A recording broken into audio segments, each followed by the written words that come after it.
this is where we are going to begin our tutorial for Gwent. So Gwent is the card game in Witcher 3. It was inputted and created to be a less RNG way to have mini games in the game. So Gwent is basically done. You have your first. Let's start at the very beginning. These buttons at the top go through the 4 different factions. Every faction has a perk, and a perk is like a special ability. So at the beginning of the game, you generally only have enough cards for the Northern Realms. That's what you start with. The Northern Realms perk, draw a card from your deck whenever you win a round. Don't worry about that now. Every realm, every faction also has a leader.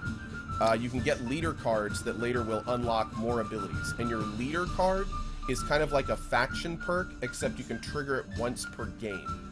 So that's a good way to think about it. Your faction perk works at the end generally of every round, and then the leader is like an ability you can use. Now the leader doesn't count towards anything else in the game, so it's just an ability. And we'll go from there. So what you do at the beginning, all these stats in the middle determine your deck. Your deck is on the right. So there's unit cards, weather cards, and then special cards. Weather cards are also special cards. You can only have 10 special cards in your deck. So if you go to like your weather cards and you take one out of your deck, you can see it goes down. And then you put it back and you can add it back in to make it 10. Only the cards on the right side of the screen will be played during that game of Gwent. So you want to make sure that that you build your deck properly. Now, one of the things you're wondering is, okay, well, how do I build my deck? Well, that's going to come with learning, and it's also going to depend on what cards you get as you win Gwent throughout the game. One thing to consider, though, if you notice, I have a lot of very low power cards on this side. That's kind of what you want to do. You want to make sure your deck has kind of your strongest cards. You have to, like, is this like where you have mana you have to tap to bring in? Not really. The way that it works is your unit cards have 3 specific values. They have the power of the card, where that unit is played on the board, and then some of them have an ability. Now some cards, like Sheila de Tanzerville here, she doesn't have an ability. So she is just a unit. She is an archer unit with 5 power. However, some cards do have abilities. Like this guy, for instance. You can read the ability right down here, Tight Bomb. Or Tight Bond. If you place a Crinfid Reaver Dragon Hunter next to another one, they both double in power. So that's just an example. This card here, for instance, when you bring this card into play, you can pick a card from your discard pile and just play it. Awesome. Some cards have some very unique abilities. Like this card, you actually play it on the opponent's board, so they get the power of the card, but then you get to draw 2 cards. So theoretically, if you played this card, and then you drew 2 cards, and it was like, you know, 2 Crinfield Reavers, for instance, then you'd be set. But you could also play this card, for instance, and maybe get a bad draw, get like a weather card and a card you don't need. In that case, it wouldn't be good. But this, again, is going to come with your deck building. So anyway, that's enough. I don't want to go too much into this before actually seeing the game. So let's go to the actual game here.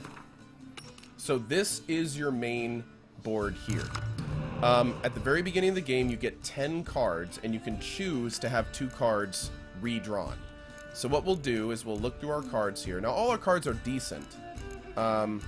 But let's go ahead. This guy is only a 1. Now, the bonus is cool because it gives extra damage to the other stuff in your hand. But for now, just to show you how this works, we'll go ahead and redraw it. So you redraw by double-clicking.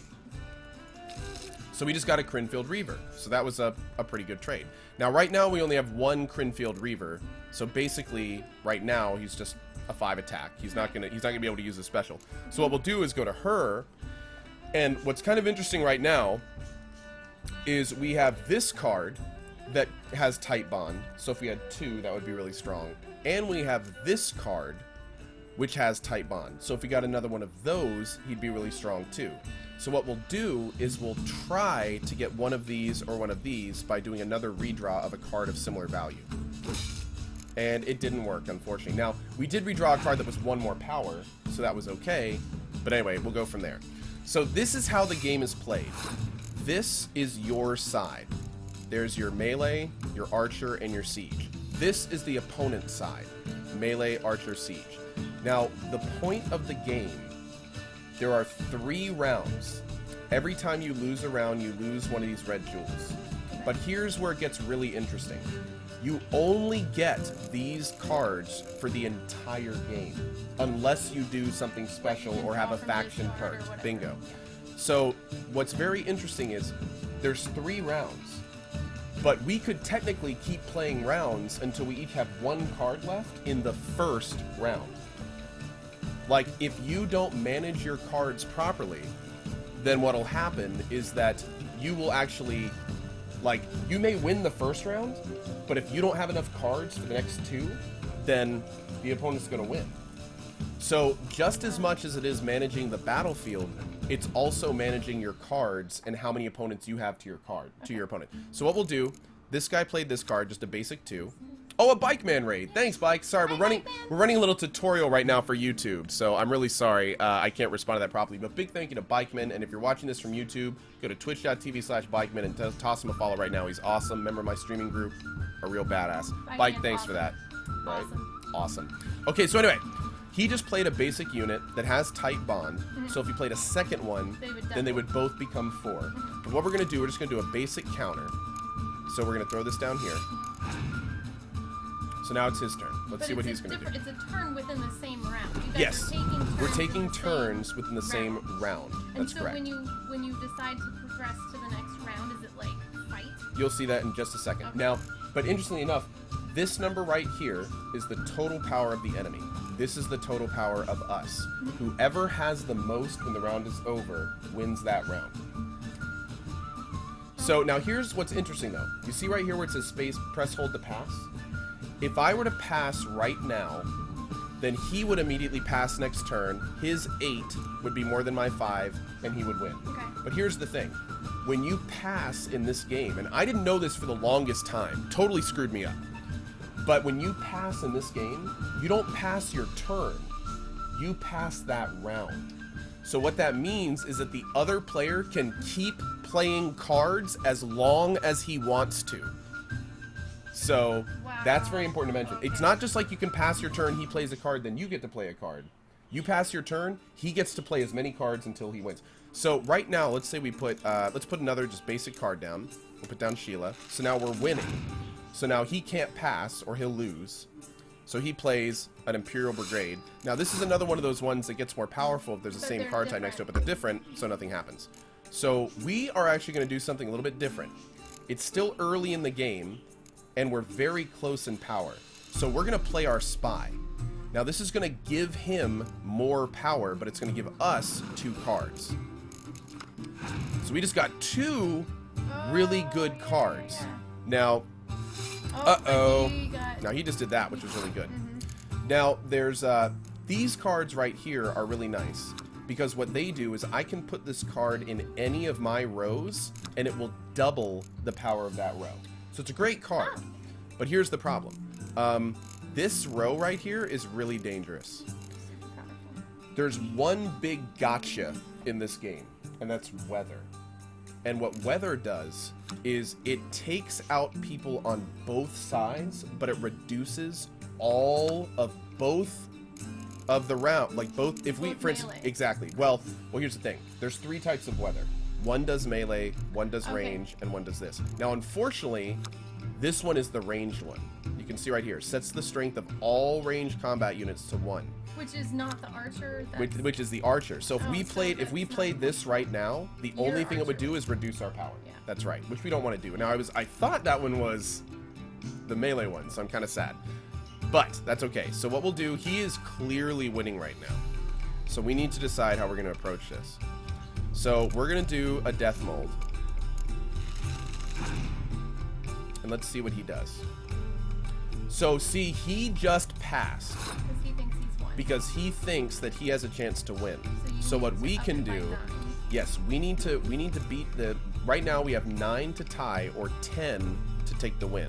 So what we'll do is we'll go 1,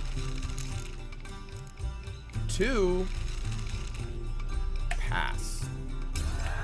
And we win the round. Now, our faction perk means we get to draw a card at the beginning of the round because we won. You're always managing your deck, though, You're because that's always all managing the your cards deck. You, get for the You got it. entire game. That's exactly right. So another thing to consider is we haven't yet used our ability for our big guy. And the ability for our big guy is actually really good. Doubles the strength of all your siege units. So all the units back here. Now we do have a couple siege things. So what we'll do first, check this out. We're going to play the siege unit that has the ability to bring back a discarded warrior. Now what's important to mention is anytime a round ends, all those cards go to your discard pile. So what we can do is we can play this. No, go ahead. I wasn't sure if he had to die first or not, but it looks like he doesn't have to die when you play him. No, when you play him, like this right here is our discard pile. So what we can do at this point is go in and pick this. Now what's really interesting that I don't know is I've always wondered what would happen if you brought back a card that has the ability to bring back a card.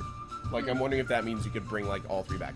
So we're just going to, right now, we're just going to pick our highest power card and bring him back.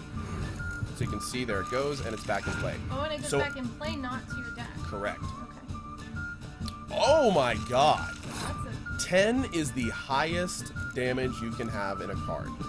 So he just basically said, okay, fluff you, we're doing it live. So what we're going to do is fluff you, your damage is 1. So he just lost 9 attack power. Now here's the thing, he has 5 cards. So there's a chance, for instance, that he may have something called clear. Oh, he just brought a card back. And he just brought a spy back that I played, which means he got to draw 2 cards. So that was really smart. Yeah. That was really smart. But at the same time, now I have 5 more attack power, which is good. So, and notice this is actually 0. So he actually didn't, like, that doesn't even, all that did was bring a unit back. That's all it did. Well, and it has, oh, and that's with the little heart thing. Yep. So what we're going to do, we're going to play this siege guy. And that's going to add 1 to him, because it adds 1 for every other round, or every other card on his row. Jesus, dude! That's a hero card. All that means is that card's really, really good. And that's a big problem for us. Does this mean that this guy's deck, like, or not his deck, but like the cards? There's his deck up there. So, but he's got really good cards. Yes, he's got really good cards. That's what that means. So we're going to do a couple things here. The first thing we're going to do is we're going to play this. Now, that brings us... Are you kidding me? This guy had 3 10-power cards in his deck. I don't want to know what the guys are going to be playing down the road are. Just saying. This is insane. Okay. So we still got some tricks left, though. We still got some tricks left. So what we're going to do first is we're going to do this. That's going to double this power's row, or this row's power, which is good. We're back in the lead. He has 4 cards left, though. Yeah. So, and apparently they're strong as well. So the next thing we're going to do, we're going to keep up with power on him. So now we're tied. Yeah, if she goes down to 1, that's true, but now we're...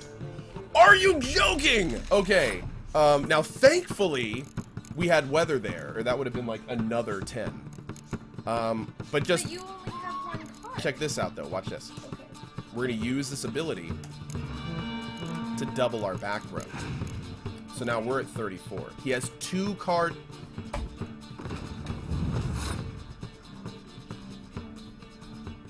I've never in my life... This is like the worst... This is the worst deck we could have picked for this. 5 or 6? I can't believe this deck we're playing. He has the, like... 5. The only thing we can do is use our horn. We just got out-decked. There's nothing we can do. And you have no... And now we have no cards you have left. 1 card, because you're going to get 1. So, see, here's where it gets a little bit But interesting. he's got 1 card. But he's got 1 card, so he wins. But here's the thing, look. The Nilfgaard ability is if there's ever a tie, then Nilfgaard always wins. Now, this is where it gets a little bit interesting, because get this. What I could have done is I could have saved one of my creature cards and passed. And he definitely would have won that round. But I would have had a creature card to play in the 3rd round. So And if I put that creature card down and he only had one card left, if his card wasn't a creature card, I would have won. So just because you have an inferior deck, I still could have won that round if I had played it properly. So there's a whole bunch of strategy during this game that doesn't necessarily just always mean your deck. I could have won that game if I had played it properly. But I didn't space my creature cards out, so I entered the third round with 0 cards, immediately passed, and that was it. So anyway, I hope this has been a good tutorial. Even though I lost, hopefully you still got a pretty good idea about how this game works. I am by no means a great Gwent player, and I only have a third of the cards. In fact, I don't even have enough Gwent cards to play any of the other factions yet. So if you keep watching my Witcher playthrough, eventually I will have every card, and we will be trying lots of fun Gwent strategies. I may also write a Gwent guide down the road, maybe even one for each of the factions, because honestly, I really enjoy this. But anyway, if you're watching from YouTube, hope you follow my channel, twitch.tv/CohhCarnage. Thank you to my lovely wife for helping me with this tutorial, and we will see you guys later. Thank you for watching. Awesome! Okay, so we're going to put that on YouTube later.